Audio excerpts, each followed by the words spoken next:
प्यारे साथियों, स्वागत है आपका इस YouTube चैनल आर के नॉलेज इलेक्ट्रिकल में। दोस्तों, जैसा कि आपको पता है कि अपना टॉपिक जो है वो फिलहाल सिंक्रोनस मोटर का कंप्लीट हुआ है, पिछला टॉपिक। और आज अपन एक महत्वपूर्ण टॉपिक पर बात करने वाले हैं, यानी इलेक्ट्रिशियन थ्योरी का एक बहुत ही महत्वपूर्ण टॉपिक जो है वो है बेसिक इलेक्ट्रॉनिक्स। जैसा कि आप देख भी पा रहे हैं, यानी अपन आज का टॉपिक जो है वो बेसिक इलेक्ट्रॉनिक्स है। इस पर अपन डिटेल से बात करने वाले हैं। दोस्तों, ये टॉपिक इलेक्ट्रॉनिक्स के लिए भी एक महत्वपूर्ण टॉपिक साबित होगा, यानी अपने इलेक्ट्रिशियन जो ट्रेड है उसके अंदर 5 से 6 चैप्टर जो है वो इलेक्ट्रॉनिक्स के आते हैं। तो उन इलेक्ट्रॉनिक्स के टॉपिक का ये बेसिक जो है ये इसी चैप्टर पर आधारित है। तो इस टॉपिक को जो है अपन डिटेल से समझते हैं कि ये टॉपिक जो है इलेक्ट्रॉनिक्स के लिए किस प्रकार से महत्वपूर्ण सिद्ध हो सकता है। तो देखिए, बेसिक इलेक्ट्रॉनिक्स सबसे पहले अपन इस पर ही बात करेंगे। तो इलेक्ट्रॉनिक्स क्या है, सबसे पहले तो ये बता देते हैं आपको। देखो, इलेक्ट्रॉनिक्स और इलेक्ट्रिकल में कई अंतर पाए जाते हैं।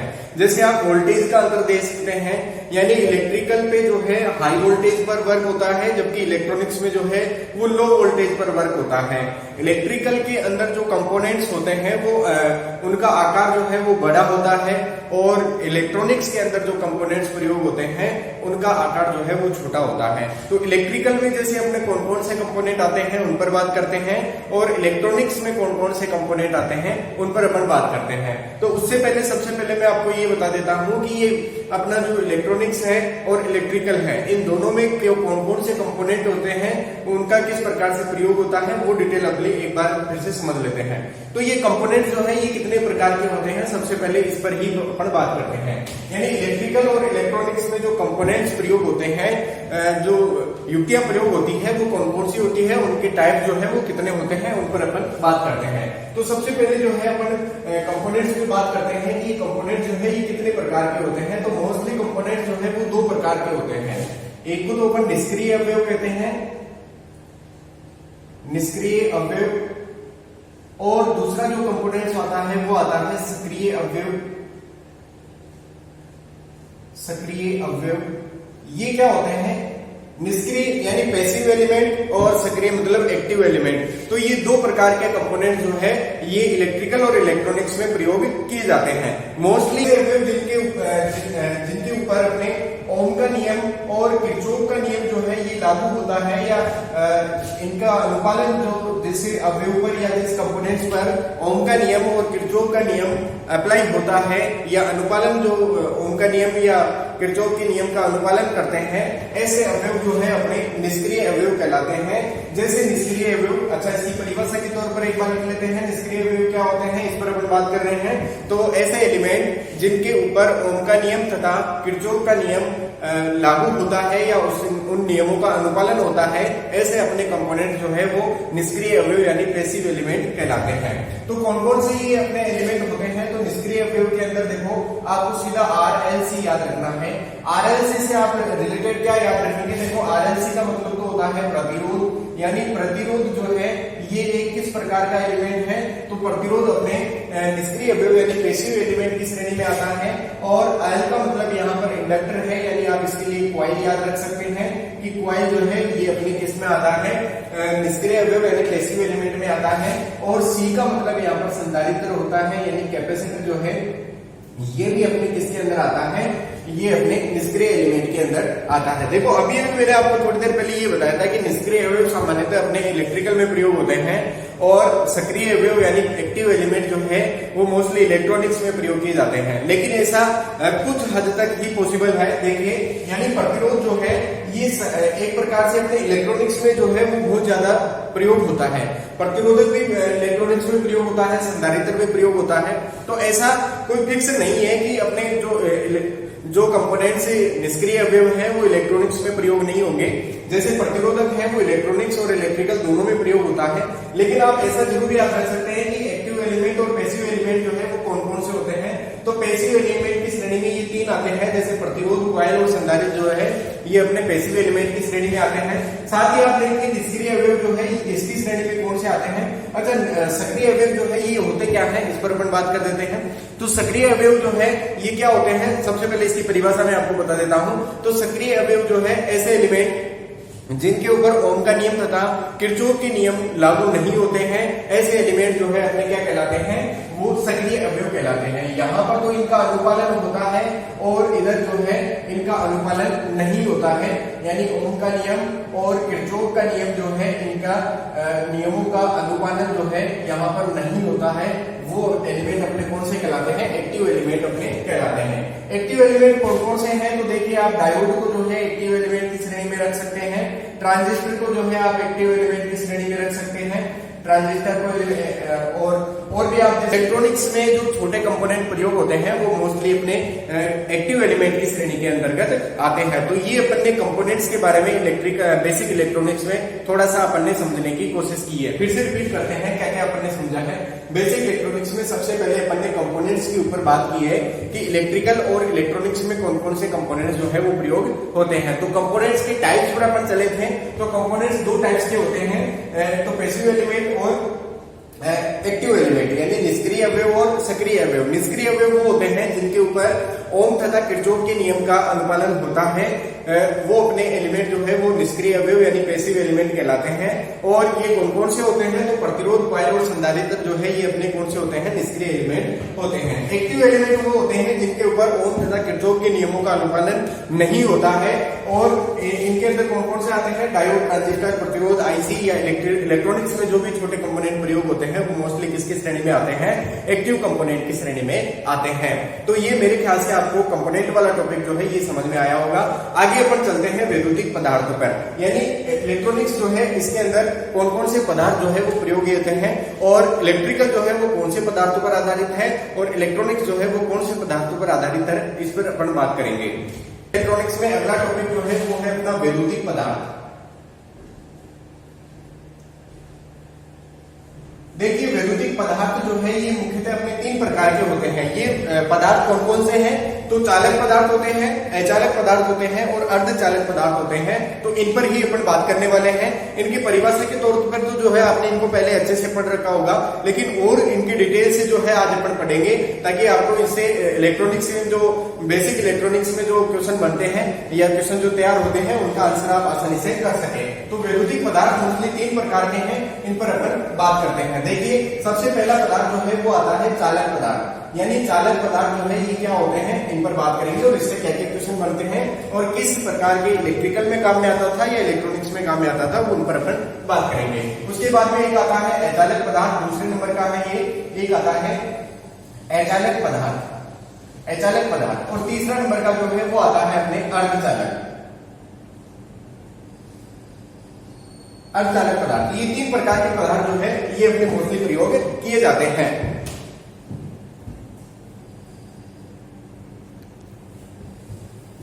चलिए तो बात करते हैं कि ये चालक क्या है, अचालक क्या है और अर्धचालक क्या है, और इनसे किस प्रकार के छोटे क्वेश्चन जो है या ऑब्जेक्टिव टाइप क्वेश्चन जो है वो किस प्रकार से, वन लाइनर क्वेश्चन जो है वो किस प्रकार से तैयार होते हैं, या महत्वपूर्ण क्वेश्चन जो है वो किस प्रकार से तैयार होते हैं। देखिए इनको ध्यान से समझिए, आप कोशिश कीजिए। अपन पढ़ रहे हैं बेसिक इलेक्ट्रॉनिक्स में वैद्युतिक पदार्थ का टॉपिक, जिसके अंदर अपन ने देखा कि पदार्थ जो है वो तीन प्रकार के होते हैं। एक तो चालक पदार्थ की श्रेणी में इनको बांटा जा सकता है, अचालक और अर्धचालक, तीन प्रकार के ये टाइप्स पदार्थ जो है ये अपने यहाँ पर प्रयोग किए जाते हैं।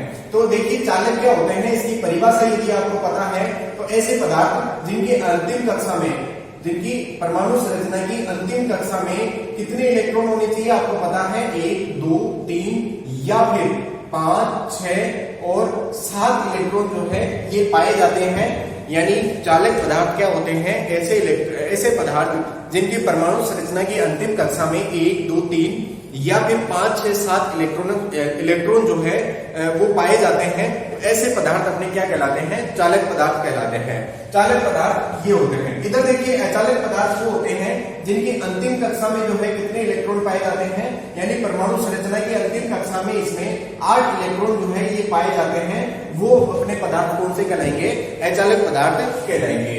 अर्धचालक कौन से होते हैं, तो अर्धचालक पदार्थ वो होते हैं जिनकी अंतिम कक्षा के अंदर कितने इलेक्ट्रॉन पाए जाते हैं, अंतिम कक्षा में 4 इलेक्ट्रॉन जो है ये पाए जाते हैं। ऐसे पदार्थ अपने क्या कहलाते हैं, अर्धचालक पदार्थ कहलाते हैं। अर्धचालक के लिए ऐसी परिभाषा भी अपन दे सकते हैं कि जिसके अंदर चालक और अचालक दोनों के गुण विद्यमान हो, ऐसे पदार्थ अपने क्या कहलाते हैं, अर्धचालक पदार्थ कहलाते हैं। चालक पदार्थ जिनके अंतिम कक्षा में 1, 2, 3 या 5 से 7 इलेक्ट्रॉन होते हैं वो क्या कहलाते हैं, चालक कहलाते हैं। अचालक जिनके अंतिम कक्षा में 8 इलेक्ट्रॉन है और अर्धचालक के अंतिम कक्षा में कितने इलेक्ट्रॉन है, 4 इलेक्ट्रॉन है। देखो चालकों का अध्ययन जो है वो अपन इलेक्ट्रिकल में करते हैं, इलेक्ट्रिकल के अंदर इनका उपयोग करते हैं या इनका उपयोग जो है अपन या इलेक्ट्रिकल जो है वो किस पर आधारित है, चालक पदार्थों पर आधारित है, जैसे कॉपर हुआ, एल्यूमिनियम हुआ, ये सब क्या है अपने चालक पदार्थ होते हैं। तो इनके आधार पर ही अपनी इलेक्ट्रिकल जो है वो चलती है। जबकि इलेक्ट्रॉनिक्स जो है वो अपने किसके आधार पर चलती है, अर्धचालक के आधार पर, सेमीकंडक्टर जो है उनके आधार पर इलेक्ट्रॉनिक्स चलती है। यानी यहाँ पर इलेक्ट्रॉनिक्स जो है वो किसके आधार पर चलती है, अपने अर्धचालक पदार्थों के ऊपर चलती है। यानी इलेक्ट्रॉनिक्स के अंदर जो भी कंपोनेंट होंगे, जो भी प्रक्रियाएं होंगी, वो सब कुछ अर्धचालक पदार्थों की श्रेणी के आधार पर ही होती है। आगे देखिए इनके अपने और भी क्वेश्चन पूछे जाते हैं, जैसे अपने बात करते हैं अपने फॉरबिडन एनर्जी गैप और संयोजी चालन बैंड, संयोजी बैंड और फॉरबिडन एनर्जी बैंड जो है उन पर अपन बात करते हैं। ऐसा टॉपिक है, यहाँ से आप इसको अच्छे से समझने की कोशिश जरूर कीजिए। देखिए इस प्रकार से अपने क्या है, एक चालन बैंड होता है। ये चालन बैंड और संयोजी बैंड जो है ये आपको अच्छे से समझने हैं। यानी इस प्रकार से एक चालन बैंड है, ये चालन बैंड है, इस प्रकार से कोवलेंट बैंड इसको बोला जाता है। ये चालन बैंड है, चालक नहीं है, चालन बैंड जो है ये होता है। चालक पदार्थों के अंदर चालन बैंड और संयोजी बैंड दोनों जो है वो किस प्रकार से होते हैं, वो ओवरलैप किए हुए होते हैं इस प्रकार से। ये है अपना संयोजी बैंड। मैं फिर से रिपीट करता हूं, एक तो होता है चालन बैंड, एक होता है संयोजी बैंड। संयोजी बैंड में क्या होता है, मुक्त इलेक्ट्रॉनों की संख्या जो है वो अधिकतम होती है। मुक्त इलेक्ट्रॉन क्या होते हैं, परमाणु संरचना की जो अंतिम कक्षा में जितने इलेक्ट्रॉन पाए जाते हैं उनको संयोजी इलेक्ट्रॉन या फिर अपन क्या कहते हैं, मुक्त इलेक्ट्रॉन के नाम से जानते हैं। तो संयोजी इलेक्ट्रॉन यानी संयोजी बैंड जो होता है इसके अंदर मुक्त इलेक्ट्रॉनों की संख्या अधिकतम होती है। तो इलेक्ट्रॉन जो है वो संयोजी बैंड से चालक बैंड की तरफ मूव करते हैं।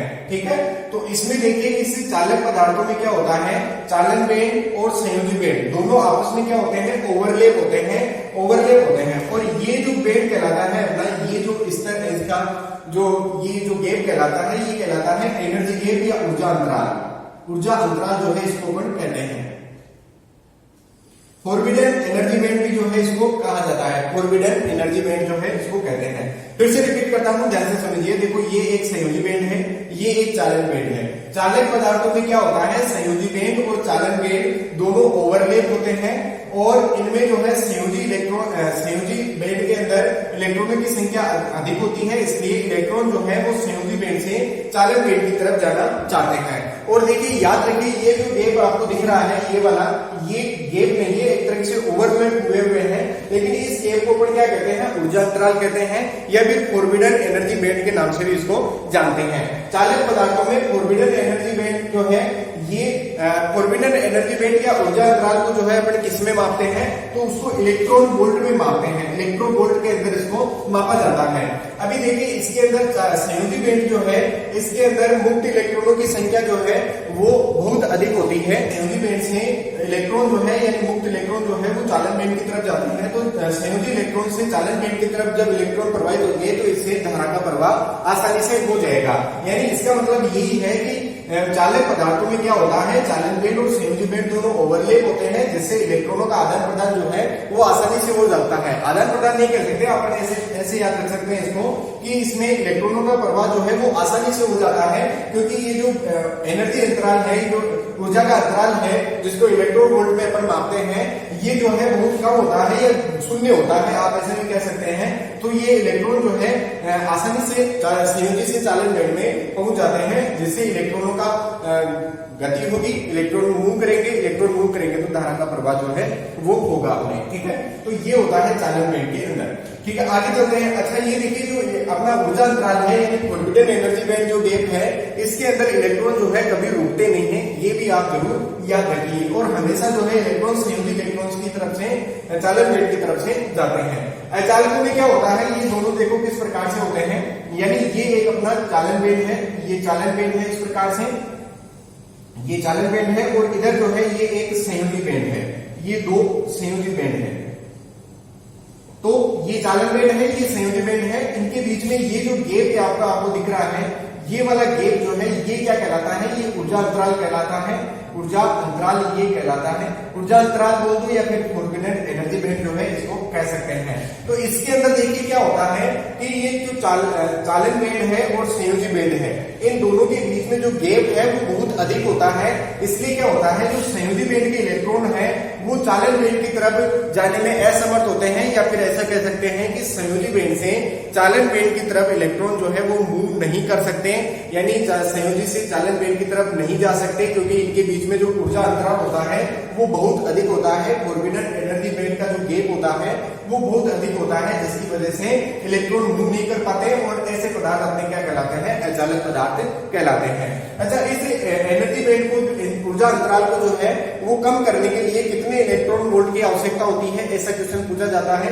या फिर ऐसा आपसे क्वेश्चन पूछा जा सकता है कि अचालकों में फोर्बिडन एनर्जी बैंड के लिए जो इलेक्ट्रॉन वोल्ट चाहिए या ऊर्जा अंतराल को तोड़ने के लिए कितने इलेक्ट्रॉन वोल्ट की आवश्यकता होती है। तो इसके लिए आप याद रखिए 5 इलेक्ट्रॉन वोल्ट की जो है वो आपको आवश्यकता होती है, यानी अचालकों के लिए 5 इलेक्ट्रॉन वोल्ट की आवश्यकता होती है। देखिए यहाँ पर आपको ऊर्जा बैंड को तोड़ने की जरूरत ही नहीं है, क्योंकि यहाँ पर दोनों ओवरलैप है, तो एनर्जी बैंड का मान जो है, ऊर्जा अंतराल का जो मान है वो बिल्कुल शून्य है, तो इसमें तो आसानी से मूव कर जाते हैं, इसलिए ऐसे पदार्थ अपने चालक पदार्थ कहलाते हैं।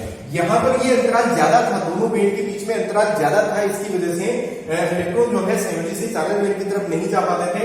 इस अंतराल को खत्म करने के लिए, इसको तोड़ने के लिए 5 इलेक्ट्रॉन वोल्ट की आवश्यकता होती है। अब बात करते हैं अर्धचालक में। अर्धचालक में क्या होता है, चालक और अचालक दोनों के गुण विद्यमान होते हैं। तो इसके अंदर देखो क्या होता है, इसके अंदर जैसे ये अपना एक चालन बैंड है, ये अपना चालन बैंड है, और इसके बाद में ये जो है अपना एक संयोजी बैंड है। इस प्रकार से ये क्या है, संयोजी बैंड है, वैलेंसी बैंड, और इसको कोवेलेंट बैंड के नाम से भी अपन इंग्लिश में जानते हैं। तो इसके अंदर ये जो ऊर्जा अंतराल का गैप है ये बहुत कम होता है। ऊर्जा अंतराल का जो गैप है ये कम होता है। किससे कम होता है, तो देखिए ये अचालक जो है इससे कम ऊर्जा अंतराल का गैप यहाँ पर होता है, और इस अर्धचालकों के ऊर्जा अंतराल या फोर्बिडन एनर्जी बैंड को गैप को कम करने के लिए या इसको तोड़ने के लिए कितने इलेक्ट्रॉन वोल्ट की आवश्यकता होती है, तो 1 इलेक्ट्रॉन वोल्ट की अपने यहाँ पर आवश्यकता होती है। तो यहाँ पर 5 इलेक्ट्रॉन वोल्ट की आवश्यकता होती है, यहाँ पर 1 इलेक्ट्रॉन वोल्ट की आवश्यकता अपन को पड़ती है। तो एक बार फिर से रिपीट कर देते हैं कि ये पदार्थ किस प्रकार से अपने क्वेश्चन जो है वो बनाते हैं। देखिए सबसे पहले अपने विद्युतीय पदार्थों को समझा है। 3 प्रकार के ये पदार्थ है, चालक, अचालक और अर्धचालक। चालकों की अंतिम कक्षा में 1, 2, 3 या फिर 5 से 7 इलेक्ट्रॉन जो है ये पाए जाते हैं, और अचालकों में 8 इलेक्ट्रॉन जो है वो अंतिम कक्षा में पाए जाते हैं। अर्धचालकों की अंतिम कक्षा में जो है वो कितने इलेक्ट्रॉन, 4 इलेक्ट्रॉन पाए जाते हैं। बेसिकली चालक पदार्थों के आधार पर ही अपन इलेक्ट्रिकल को पढ़ते हैं, और अर्धचालकों के आधार पर ही या इसकी थ्योरी के आधार पर ही अपन इलेक्ट्रॉनिक्स को पढ़ते हैं। अर्धचालकों की श्रेणी को अपन आगे पढ़ेंगे। उसके बाद में अपने ये संयोजी बैंड और चालन बैंड को समझा है, यानी कि हर पदार्थ के अंदर एक चालन बैंड, एक संयोजी बैंड होता है। तो चालन बैंड और संयोजी बैंड चालक पदार्थों के अंदर क्या होते हैं, दोनों ओवरलैप होते हैं, और फोर्बिडन एनर्जी बैंड का जो गैप होता है वो 0 होता है, इसलिए इसको तोड़ने की कोई जरूरत नहीं है। इसलिए क्या होता है, संयोजी बैंड से चालन बैंड की तरफ इलेक्ट्रॉन जो है वो आसानी से मूव कर जाते हैं। इसमें इलेक्ट्रॉनों की संख्या बहुत अधिक होती है। इसमें इलेक्ट्रॉन जो है वो कुछ हो भी सकते हैं, या फिर ये खाली भी हो सकता है। देखिए ये पूरा खाली हो सकता है, या फिर इसमें कुछ इलेक्ट्रॉन हो सकते हैं चालन बैंड में, जबकि संयोजी बैंड जो है ये पूरा खाली नहीं हो सकता है, इसमें कुछ ना कुछ इलेक्ट्रॉन होंगे। ये पूरा भरा हुआ भी जो है वो भी नहीं हो सकता है। यानी संयोजी इलेक्ट्रॉन में क्या होते हैं, संयोजी बैंड के अंदर क्या होते हैं, कुछ इलेक्ट्रॉन रहते हैं। ये कुछ इलेक्ट्रॉन क्यों रहते हैं, क्योंकि जब अपन परमाणु संरचना बनाते हैं तो ये अपने नाभिक होती है, नाभिक के चारों ओर ये कक्षाएं होती हैं, तो कक्षाओं में कुछ ना कुछ इलेक्ट्रॉन जो होते हैं तभी तो कक्षा का निर्माण होता है। यदि एक भी इलेक्ट्रॉन नहीं होगा तो फिर कक्षा का निर्माण भी नहीं होगा। तो यही मतलब है कि संयोजी बैंड मतलब जो अंतिम कक्षा है उस अंतिम कक्षा में कोई भी इलेक्ट्रॉन नहीं होते हैं, तो फिर वो कक्षा भी नहीं होती है। इसलिए संयोजी बैंड जो है वो कभी खाली नहीं होता है, इसमें कुछ ना कुछ मुक्त इलेक्ट्रॉन जो है वो अवश्य रहते हैं। तो इलेक्ट्रॉन जो है वो संयोजी बैंड से चालक बैंड की तरफ हमेशा मूव करते हैं, और फोर्बिडन एनर्जी बैंड का जो गैप है इसके अंदर कभी भी इलेक्ट्रॉन जो है वो रुकते नहीं है। तो चालक पदार्थों में दोनों बैंड जो है वो ओवरलैप किए हुए होते हैं, और अचालक पदार्थों में दोनों बैंड जो है यानी चालन बैंड और संयोजी बैंड दोनों के बीच में एक बड़ा अंतराल होता है, जिसको अपन फोरबिडन एनर्जी बैंड के नाम से जानते हैं या ऊर्जा अंतराल इसको कह सकते हैं। और इसको तोड़ने के लिए 5 इलेक्ट्रॉन वोल्ट की आवश्यकता होती है। इधर देखिए अर्धचालकों के अंदर क्या होता है, चालन बैंड और संयोजी बैंड है, इन दोनों के बीच में जो गैप होता है ये थोड़ा कम होता है, यानी फोरबिडन एनर्जी बैंड का गैप जो अंतराल जो है वो थोड़ा कम होता है अचालक के बजाय। तो इसको तोड़ने के लिए जो 1 इलेक्ट्रॉन वोल्ट की अपन को आवश्यकता पड़ती है। तो ये अपन ने 3 चीजें पढ़ी है, चालक, अचालक और अर्धचालक की श्रेणियां पढ़ी है। आगे के टॉपिक में अपन देखेंगे कि ये जो अर्धचालक है ये किस प्रकार के होते हैं और अर्धचालकों के अपने किस प्रकार से क्वेश्चन आते हैं। यानी अपन ये समझना चाहते थे अभी तक कि इलेक्ट्रॉनिक्स जो है वो अर्धचालक पदार्थों पर आधारित होती है, इसलिए अपन अर्धचालकों से पहले चालक, अचालक और इन सबकी थ्योरी जो है वो अपन ने अच्छे से पढ़ी है। अब डिटेल से अपन अर्धचालक पदार्थों को समझेंगे। पदार्थों में देखिए सबसे पहले आपको ये बताते हैं कि अर्धचालक पदार्थ ऐसे पदार्थ होते हैं जिनका तापमान बढ़ाने पर इनका प्रतिरोध जो है वो घट जाता है। यानी अर्धचालक पदार्थ जो है वो कैसे होते हैं, देखिए यहाँ पर सबसे पहले अपन समझते हैं अर्धचालक पदार्थ। अर्धचालक पदार्थ अपने कैसे होते हैं, इनका अगर अपन टेम्परेचर बढ़ाते हैं तो इनका रेजिस्टेंस जो है वो क्या हो जाता है, इनका रेजिस्टेंस क्या हो जाता है, घट जाता है। क्यों घट जाता है, इसके लिए अपन फिर से चालन बैंड और संयोजी बैंड पर चलते हैं। देखिए इस प्रकार से ये चालन बैंड है और ये इस प्रकार से अपना संयोजी बैंड है। ये तो है अपना चालन बैंड और ये है संयोजी बैंड। देखिए जब इनका तापमान अपन जब बढ़ाते हैं तो ये जो फोरबिडन एनर्जी बैंड जो गैप है ये अपना टूट जाता है। जब ये टूट जाता है तो इनका जो गैप है, या फिर अपन ऐसे समझ सकते हैं कि ये जब टेम्परेचर बढ़ाएंगे तो यहाँ पर जो इलेक्ट्रॉन जो है वो अपने इलेक्ट्रॉन जो है वो तेज गति से मूव करेंगे, यानी यहाँ से चालन बैंड की तरफ जल्दी से प्रवाहित हो जाएंगे। इसलिए इनमें जो है अर्धचालक पदार्थों में धारा जो है वो आसानी से प्रवाहित हो जाएगी, क्योंकि इलेक्ट्रॉन मूव करना ही तो अपना क्या है, विद्युत धारा का प्रवाह होता है। तो इलेक्ट्रॉन यहाँ से यहाँ तक आसानी से मूव कर जाएंगे जब इनका टेम्परेचर अपन बढ़ाएंगे। ठीक है, तो अब अपन समझते हैं कि ये पदार्थ जो है किस प्रकार से अपने लिए महत्वपूर्ण है। तो अर्धचालक पदार्थों का तापमान बढ़ाने पर इनका रेजिस्टेंस जो है वो कम हो जाता है। जब इनका रेजिस्टेंस कम हो जाता है तो यानी तापमान बढ़ाने पर जिनका प्रतिरोध घटता है वो पदार्थ अपने कौन से कहलाते हैं, एनटीसी कहलाते हैं, यानी नेगेटिव टेम्परेचर कोएफिशिएंट अपने ये पदार्थ होते हैं। अब ये पदार्थ कौन कौन से होते हैं इन पर भी अपन बात करेंगे। उससे पहले की डिटेल तो जो है अपन ने देख ली है। चलो बात कर लेते हैं इनके प्रकार के ऊपर कि ये कितने प्रकार के अपने जो है अर्धचालक पदार्थ होते हैं। तो मोस्टली अपने अर्धचालक पदार्थ जो है ये 2 प्रकार के होते हैं। कौन कौन से होते हैं देखिए, एक तो होता है इंट्रिंसिक पदार्थ और दूसरा जो पदार्थ है वो होता है अपना एक्सट्रिंसिक पदार्थ।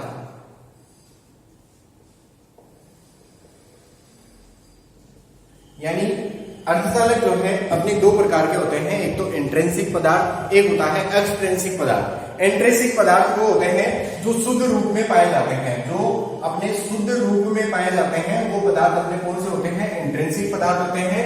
और जिनके अंदर कोई इम्प्योरिटी मिलाई जाती है, कोई अशुद्धियां मिलाई जाती है, अशुद्धियां मिलाकर तैयार किया जाता है, वो अपने पदार्थ कौन से होते हैं, वो अपने एक्सट्रिंसिक पदार्थ जो है वो होते हैं। तो सबसे पहले इनको ये बता देते हैं कि शुद्ध पदार्थ कौन से होते हैं और अशुद्ध पदार्थ यानी एक्सट्रिंसिक और इंट्रिंसिक पदार्थ जो है ये कौन कौन से होते हैं।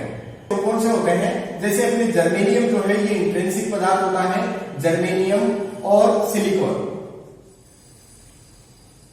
जर्मेनियम और सिलिकॉन जो है ये अपने इंट्रिंसिक पदार्थ होते हैं। देखिए इनके लिए बहुत एग्जाम में अच्छे से क्वेश्चन पूछे जाते हैं।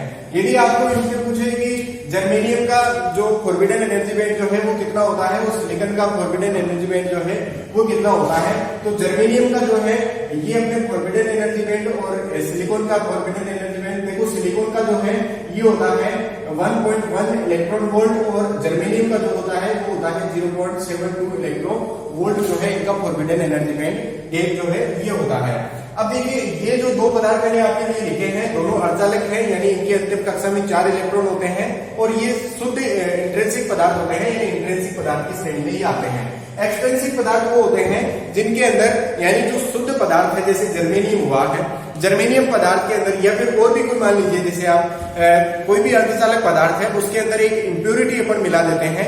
इंप्योरिटी मिलाने की प्रक्रिया को क्या कहा जाता है, ऐसा क्वेश्चन आता है। यानी अर्धचालकों में अशुद्धि मिलाने की प्रक्रिया को क्या कहते हैं, तो उसको अपन डोपिंग के नाम से जानते हैं। उस प्रक्रिया को अपन डोपिंग प्रक्रिया कहते हैं। तो ये डोपिंग प्रक्रिया क्या होती है, इस पर अपन बात करेंगे आगे की क्लासों में।